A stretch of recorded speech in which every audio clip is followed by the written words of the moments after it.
आज राजसमंद के लिए दिन बड़ा ही खास रहा, मगर उस खास दिन में हर तरफ जहां खुशियां थी वहां एक पीड़ा भी देखने को मिली। वो पीड़ा पुरानी है, वो पीड़ा एक कलंक की तरह है, वो पीड़ा पुलिस और प्रशासन की एक नाकामी की भी याद दिलाती है। मगर वो पीड़ा एक बार पुनः नई सरकार से अपने कुछ समाधान खोज रही है।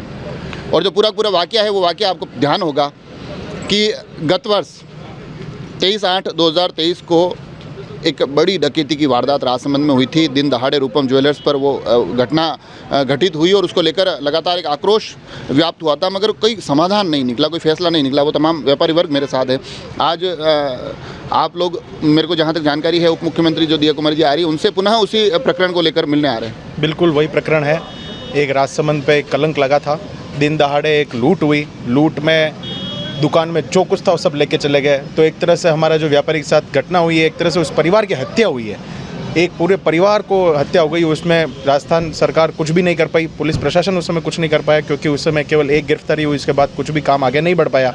अब नई सरकार आई है, हमें उनसे उम्मीद है कि स्पेशल टीम गठित करें और इस केस से पर्दाफाश करें और इनके हौसलों को परास्त करें, क्योंकि इस तरह की घटना किसी भी सूरत में, किसी भी अच्छे प्रशासन में कोई भी व्यक्ति उम्मीद नहीं करता है। यही हम सब मांग करने आज पुनः उपस्थित हुए हैं। तो देखिए, ये पीड़ा मैं आप तक पहुंचाने की कोशिश कर रहा हूं। ये पूरा सराफा एसोसिएशन है। आपकी दुकान पर वो घटना हुई थी, बड़ी पीड़ा वाला मामला हो जाता है। बड़ी आज तक भी चीज़ें बदल गई, लोगों के लिए चीज़ें आगे बढ़ गई, मगर आपके लिए वो पीड़ा हर रोज़ याद आती होगी आपको। मुझे हमेशा इस चीज़ का बहुत दुख रहता है कि मैं जब सुबह उठता हूँ तो मुझे नींद नहीं आती है, रात को नींद नहीं आती है। और अभी तक मैं इस चीज़ से मैं उभर नहीं पाया हूँ।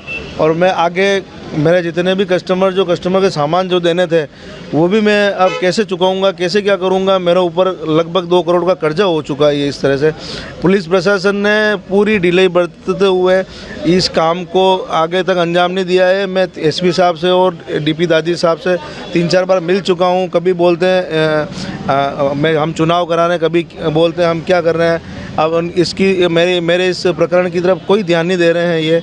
इसलिए मुझे नई सरकार से उम्मीद है कि शायद मेरा एक काम नई सरकार दिया कुमारी जी के साथ में हो जाए। तो देखा आपने, पुरानी पीड़ा जिसके नए समाधान खोजे जा रहे हैं और इनको नींद आ जाए, व्यापारी सुकून से सोच सके, ये हम सभी की जिम्मेदारी है, प्रशासन की जिम्मेदारी है। उस जिम्मेदारी को अब निभाया जाना चाहिए। आप सभी लोग जुड़े रहे राजसमंद एक्सप्रेस से। धन्यवाद।